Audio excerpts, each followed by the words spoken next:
Merhaba arkadaşlar, yepyeni haberlerle karşınızdayız.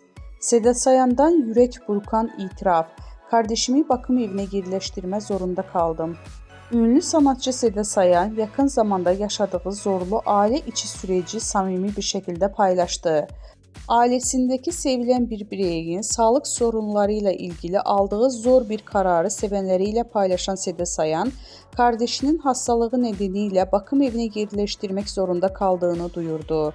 Bu açıklama onu sevenleri ve sosyal medya takipçileri tarafından büyük bir üzüntüyle karşılandı. Seda Sayan uzun süredir kardeşinin hastalığıyla mücadele eden kardeşinin giderek bağımsızlığını kaybettiğini ve yaşadığı zorlukları her geçen gün daha arttığını belirtti. Kardeşinin yaşadığı sağlık problemleri nedeniyle evde bakım yapmanın artık imkansız hale geldiğini anlatan ünlü sanatçı, bu kararı alırken ne kadar zorlandığını ifade etti. Sayan kardeşinin hastalığının ilerlemesiyle birlikte sokakta tek başına kaldığı zamanlarda